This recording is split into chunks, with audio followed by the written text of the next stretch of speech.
अस्सलाम वालेकुम नाज़रीन, तो आप अली एक दफ़ा फिर GNN डिजिटल के साथ हाज़िर खिदमत है। जैसे कि आप जानते हैं कि ट्रंप साहब जो है वो अब उनके अपने लोग कह रहे हैं और वहाँ पे सवाल उठाया जा रहा है उनकी कांग्रेस के अंदर कि क्या ये शख्स जो है वो सदारत के काबिल भी है, यानी कि इसका कोई मेंटल स्टेट ऑफ माइंड जो है वो ठीक है, ये कहीं पागल वागल तो नहीं है। ये मैं नहीं कह रहा, ये अमरीकी कह रहे हैं, पढ़े लिखे अमरीकी कह रहे हैं, कांग्रेस के लोग कह रहे हैं। कांग्रेस वहाँ की पार्लियामेंट से भी, पार्लियामेंट आप लगा लें, वो है वहाँ के एक ताकतवर तरीन लोग हैं, पढ़े लिखे तरीन लोग हैं, जिनके जो अमेरिका को चलाते हैं, वो ये सवाल पूछने पर मजबूर हो रहे हैं अपने वजीर जंग से कि भाई ये जो वजीर आपने सदर बना दिया, सदर साहब है, इनका दिमागी तवाज़ुन कहीं बिगड़ तो नहीं गया। हमें ऐसे अल्फाज यूँ तो नहीं करने चाहिए। हो सकता है कि एक दो दिनों में वो हमारे मेहमान भी बने, लेकिन उससे पहले आप ये देखें शख्स का पागलपन क्या है। इसने क्या किया है, इसने ऑर्डर देने जा रहे हैं ईरान पे, क्योंकि ईरान मुज़ाकरात पे की टेबल पे वापस आए। अब देखें क्या लॉजिक लगा रहे हैं कि दुनिया उल्टी लॉजिक, मतलब एंटी ग्रेविटी को लॉजिक है, किसी को समझ नहीं आ रही। वो ये है कि ईरान को मुज़ाकरात पे वापस बुलाने के लिए, नाज़रीन वापस बुलाने के लिए ईरान को मुज़ाकरात पे उस पर हमला कर दें। ये कौन लोग हैं, कहाँ से आए, मतलब दिमाग इंसान का मुफ्त रहता है। भाई कौन लोग हो तुम चाहते हो कि ईरान तुम्हारे साथ मुज़ाकरात करे। इसके लिए वो चाहते हैं कि हम ईरान पर एक बड़ा और जामिया हमला कर दें, उसके बाद हम वहाँ से निकल जाएं। उस पर ट्रंप साहब ब्रीफिंग ले रहे हैं। वो क्या ब्रीफिंग ले रहे हैं? वो ये ब्रीफिंग ले रहे हैं कि ईरान पे हमला कैसे किया जाए, ज़मीनी हमला किया जाए, पानियों से फौजें दाखिल की जाए, फ़ज़ाई हमला किया जाए, क्या किया जाए। और जो पता नहीं पेंटागन के जनरल था वो उनको ब्रीफिंग दे रहे हैं कि हम ये मतलब वो कैसे कर सकें। दूसरी जगह मैं आपको ये बता दूं कि रूस ने, जी हाँ नाज़रीन, रूस ने साफ साफ बता दिया है अगर तुमने अब ईरान पे हमला किया, अब ईरान पे हमला किया तुमने, तो उसके बड़े ख़तरनाक नताइज होंगे। यानी कि सफारती ज़ुबान में रूस ने साफ साफ धमकी लगा दी है कि हम तुम्हें और तुम्हारे इत्तेहादियों को पत्थर के दौर पर पहुँचा देंगे। वैसे रूसियों के बारे में कहा जाता है वो इस तरह की ज़ुबान बड़े खामोश रहते हैं, चीनी और रूसी, वो कभी इस तरह की ज़ुबान इस्तेमाल नहीं करते। लेकिन ट्रंप बहादुर को उन्होंने साफ साफ बता दिया है कि अगर तुमने अब ऐसा कुछ किया तो ये जंग पूरे खित्ते को अपनी लपेट में ले लेगी और इसराइल को, अब इससे आगे मैं कुछ कहना नहीं चाहता, लेकिन जो मैं आप ये खबर देख रहे होंगे जो स्क्रीन पे चल रही है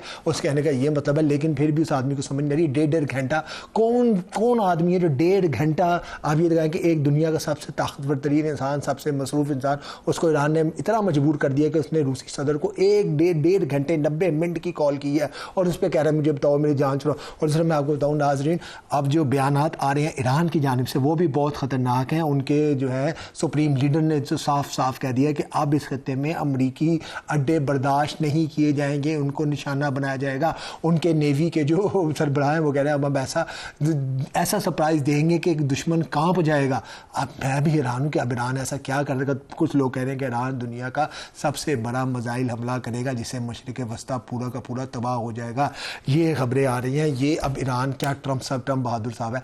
वैसे तो मुझे लगता है कि 1 मई से पहले उन्होंने करना है, लेकिन बताया ये जा रहा है कि ये इस तरह के पागलपन जो है कुछ भी कर देंगे ताकि जंग जो है वो ख़त्म की जाए। लेकिन ये मैं आपको बताऊं, ये ऐसा अगर ये करते हैं तो मुझे नहीं लगता कि ये दुनिया जो है वो बचती मुझे नज़र आती। और दूसरा ईरान का जो यूरेनियम के हवाले से है, आप ये बात अहम सफारती हल्कों और अहम जो है अस्करी हल्के इस बात की तस्दीक करते हैं कि ईरान, जी नाज़रीन मैं फिर आपको बता दूँ, Iran is about to make nuclear weapon. ये कहा जा रहा है कि जो जितना यूरेनियम उसके पास है वो उस यूरेनियम से आराम से 15 से 20 एटम बम बनाने के करीब पहुंच चुका है। इस वजह से ईरान अपना जो यूरेनियम है वो नहीं दे रहा, उस पर बात नहीं कर रहा। वो रूस को इस वजह से अपना यूरेनियम देने को तैयार हो रहा है कि बाद में कल को जब दोबारा कभी जंग शुरू हो तो इस दौरान हम कैस्पियन सी से खामोशी से मंगवा के अपना काम डाल लें। यानी आने वाले दिनों में भी ईरान ये कर सकता है। अब देखें अगर ये जंग बढ़ती है तो आगे क्या होता है। लेकिन मैं आपको पहली खबर की तरफ वापस ले चलता हूँ कि ट्रंप साहब जो ये कह रहे हैं कि उन्होंने बाकायदा मशरक़ी वस्ता में मिसाइल तैनात करने का फैसला कर लिया है। उस मिसाइल का नाम है डार्क ईगल, जो मार्क 5 की स्पीड से बताया जाता है, यानी कि वहाँ से 5 या 10 गुना स्पीड से वो चलता है, 5 गुना ज़्यादा तेज़ रफ्तार से हाइपरसोनिक मिसाइल जो है वो कह रहे हैं कि हम मशरिक़ वस्ता में तैनात करेंगे। कहाँ तैनात करेंगे? बहुत से लोग कह रहे हैं कि वो सऊदी अरब तो नहीं, सॉरी दुबई में करेंगे या मुत्तहिदा अरब अमारात में करेंगे और उसके थ्रू वो ईरान पे कुछ हमले करेंगे, उनकी न्यूक्लियर साइट पे हमले करेंगे। दूसरा पागलपन वो क्या कर सकते हैं, अपनी फ़ौजें दाखिल कर सकते हैं कि जाओ जाके यूरेनियम चोरी करके ले आओ। वो तो उसके 99% बताया जा रहा है कि इसके चांसेस नहीं है। तीसरी पागलपंती और वो क्या कर सकते हैं कि F-35 या B-2 बम्बर से ईरान में जाकर जो है वो हमला करें उनकी न्यूक्लियर साइट्स पे।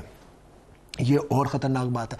अगर न्यूक्लियर फैल गया पूरा का पूरा खत्ता तबाह हो जाएगा, यहाँ पे आपके मेरे पीने के लिए पानी जो है वो पोल्यूटेड हो जाएगा। उनको ये बात समझ नहीं आ रही। दूसरा वो ये तीनों ऑप्शंस जो हैं कितने ख़तरनाक हैं, इसका मैं आपको मोटा मोटा बता दूँ। पहली बात ये, अगर तो ये जो मिसाइल ट्रम्प साहब की गलत फहमी है कि इनके पास कोई मिसाइल है जो ईरान के पास नहीं है, ये इनकी गलत फहमी है। मैं आपको बताऊँ नाज़रीन, आज गुलाम मुस्तफ़ा साहब, जनरल गुलाम मुस्तफ़ा साहब, पाकिस्तान की मिसाइल टेक्नोलॉजी में बहुत बड़ा उनका किरदार है। उन्होंने कुछ इशारों किनारों में एक बात की है, वो ये बात की है कि ट्रम्प साहब को होश के नाखून लेने चाहिए। अगर इन्होंने ऐसा किया तो ईरान के पास ऐसे मिसाइल मौजूद हैं नाज़रीन, ऐसे मिसाइल मौजूद हैं, मुझे होने तो सबके पास चाहिए, ऐसे मिसाइल मौजूद हैं जिनसे वो अमेरिका तक मार सकता है। आपको याद होगा कुछ दिन पहले ट्रम्प साहब ये भी कह रहे थे कि चाइना ने कुछ चीज़ें भेजी हैं, हमने वो पकड़ लिए, लेकिन अभी हम बताना नहीं चाहते। आपको याद होगा कुछ दिन पहले शुमाली कोरिया के लोग भी आके इनसे मिले थे। तो अब ये बताया जा रहा है कि ईरान को कुछ ऐसी चीज़ें दे दी गई हैं जिससे वो यूरोप तक तो आराम से हमला कर सकते हैं और अमेरिका तक भी उनके मिसाइल जा सकते हैं। अगर उनके मिसाइल अमेरिका तक ना भी गए तब भी उनके पास 60 से 70 हज़ार मिसाइल पड़े हुए हैं आज भी, ख़तरनाक मिसाइल, जिससे वो पूरे के पूरा मशरिक़ वस्ता उड़ा सकता है। और वो ऐसा ही करेगा, ख़तरनाक जवाब देगा, उड़ा देगा, बंदरगाहें उड़ा देगा, एटमी तनसीबात उड़ा देगा, पानी के प्लांट्स उड़ा देगा, इनकी जो वो तेल की बात है वो उड़ा देगा, ह्यूमैनिटेरियन क्राइसिस खड़ा कर देगा उधर। वहाँ पे 5-6 करोड़ लोगों का क्या बनेगा समझ नहीं आ रहा है ट्रम्प साहब को।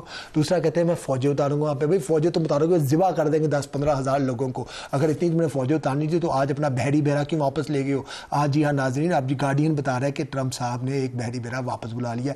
एक तरफ तो ये जो है मौला जट वाली भड़के मार रहे हैं, दूसरी तरफ ये हो रहा है। तीसरा बताया जा रहा है कि जी B-2 बम्बर से या F-35 तो ये अब किसी काम के नहीं है। आज ही अब बताया गया कि ईरानी टेक्नोलॉजीज़ के आगे अमरीकी जो फ़ज़ाइया बिल्कुल नकारा होकर रहेगी। ईरान के पास वो मिसाइल आ चुके हैं जो इनके स्टेल्थ जहाज़ों को पकड़ लेते हैं। ईरान 50-50 साल पुराने F-5 से नाज़रीन, F-5 से इनके जो है वो पैट्रियाट सिस्टम तबाह कर देता है। बिलियंस ऑफ डॉलर के वो पेट सिस्टम है, ईरान उनको तबाह कर रहा है। तो वहाँ पर अगर इनके आते हैं तो वो दोबारा आराम से इनको गिरा लेगा ईरान, इनके जहाज़। मज़ीद मसला ख़राब होगा। अगर फ़ज़ा पानी से हमला करते हैं तो ईरान इनके बहरी बेड़ों पर हमले करेगा, उनकी छोटी खुदकुश बोर्ड था उनसे हमला करेगा। और अगर अमेरिका बहादुर बाज ना आया तो नाज़रीन मुझे कोई ये खबर देते हुए खुशी नहीं हो रही, ईरान ज़मीनी हमले करेगा और इनके इत्तेहादियाँ जितने भी इत्तेहादियाँ वहाँ पे अपनी फ़ौजें दाखिल करेगा। आगे मैं बताना नहीं चाहता, यानी कि आप समझ रहे हैं ना कि जो भी है उनके पास वो वहाँ पे फ़ौजें दाखिल करेगा। और जो आप समझते हैं ना सिचुएशन ख़राब करने वाले लगे तो हर जगह बाज़ लोग तो ये बता रहे हैं कि हम वहाँ से फ़ौजें दाखिल करेंगे। ईरान की मैं बात बता रहा हूँ आपको, मैं उनका मीडिया देख रहा था तो वहाँ से फ़लाना फैमिली जो है वो जब मुल्क छोड़ के चली जाएगी, वो वहाँ उस जजीरे पर चली जाएगी, वो यूरोप चली जाएंगे, वो अमेरिका चले जाएंगे। तो उस तरह के ख्यालात रखने वाले वहाँ पर लोग भी हैं। और अब ये जानबूझ के इस तरह की खबरें फैला रहे हैं कि जी उनका तेल 3 दिन में उनके तेल के कुएँ फट जाने थे। कहाँ फटे हैं? वो कह रहे हैं हमारे पास 40 दिन का ज़ख़ीरा, और वो कर भी सकते हैं। और पाकिस्तान ने उनको जो है चाइना के साथ मिलकर जो है वो रूट्स भी दे दिए हैं। तो अब तो मुझे नहीं लगता कि अमेरिका अगर कोई इस तरह की बेवकूफ़ी करेगा तो दुनिया जो है उसकी मैशत, अपनी तो मैशत तबाह करवाएगा ही करवाएगा ट्रम्प बहादुर। आज कालीबाफ साहब ने बिल्कुल ठीक कहा कि 140 तक ये कुछ दिनों में जाने वाली हैं प्राइसेस, $140 फ़ी बैरल, और ये 200 से 300 भी जाएंगे। तो फिर कौन सी इकॉनमी चलेगी भाई दुनिया में? अगर और सिर्फ चाइना की इकॉनमी चलेगी। आप ये देख लें कि चाइना की इकॉनमी जो है उसके बारे में बताया जा रहा है कि उसने जो है वो ग्रो किया है जंग के बावजूद। लेकिन जब आप इतनी ओवर प्रोडक्शन कर लेंगे तो बेचेंगे कहाँ पे? लोग जब पैसे नहीं कमाएंगे तो बेचेंगे कहाँ पे? तो ये इस तरह की खबरें आ रही हैं। और रूस ने जो है वो ठोके ने वार्निंग दे दिया कि हम इसराइल को फिर छोड़ेंगे नहीं, जितना एग्रेसिव रूस हो चुका है। तो दुआ करें कि आने वाले दिनों में ट्रम्प साहब का जो है वो दिमाग जो है वो काम करता रहे और वो कोई इस तरह की जो है वो बेवकूफ़ी ना करें। और अपनाए हुर्मुज़ जो है वो अब देखें ना, वो कह रहे हैं कि अपनाए हुर्मुज़ खोल, अब कोशिश क्या कर रहा है कि अपनाए हुर्मुज़ को खोल दे ईरान। और भाई जंग से पहले तो अपनाए हुर्मुज़ पहले ही खुली हुई थी। दूसरा वो कह रहा है कि यूरेनियम पे ईरान हमसे बात करे, यूरेनियम पे ईरान बात करने को तैयार था, 3% पे लाने को तैयार था। अब देखें, और दूसरा ईरान ये चाहेगा कि जंग महंगी से महंगी हो, और उसने कर दी है ये महंगी।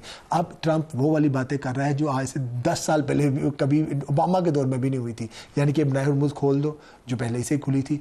दूसरा, हमारे से न्यूक्लियर पे बात करो, तुम कभी न्यूक्लियर नहीं बनाओगे, उन्होंने तो फतवा दिया हुआ है कि हम न्यूक्लियर नहीं बनाएंगे। तो ट्रंप ने अपने आप को खासा जो है वो फंसा लिया इस सारे मामलात में। तो मुझे नहीं लगता कि अब ये ट्रंप साहब जो है वो ज़्यादा देर उनकी ये जंग चले, क्योंकि अब खबरें ये आ रही है कि 1 मई को वहाँ कांग्रेस में ठीक ठाक इनकी क्लास होगी और हर हद तक इनको मजबूर किया जाएगा, ट्रंप साहब को, इनके खिलाफ कानून साजी की जाएगी कि फ़ौजें वापस आए। और ये फ़ौजें वापस आएंगी, ये 2-3 दिन जो है बड़े ज़बरदस्त हैं। और इसमें आप देखेंगे कि ईरान कैसे एक दफ़ा फिर फातेह बन के जो है वो उभर रहा है। और उसमें मैं आपको बताऊँ, ये बिल्कुल मुमकिन नहीं होना था। सिर्फ और सिर्फ जो मुमकिन हो रहा है वो पाकिस्तान की वजह से मुमकिन हो रहा है। पता नहीं क्यों लोग पाकिस्तान को क्रेडिट नहीं देना चाह रहे, लेकिन क्रेडिट तो पाकिस्तान का। आज अगर दुनिया में थोड़ी सी अमन शांति हुई है तो पाकिस्तान की वजह से। ठीक है, अमेरिका का और इसराइल का असला ख़त्म हो गया है, लेकिन उसमें एक बड़ा जो है किरदार वो पाकिस्तान का भी है, जिन्होंने रोका है। अगर ये दोबारा जंग शुरू होती है तो ईरान तो हर तरफ से इनको हमला करेगा।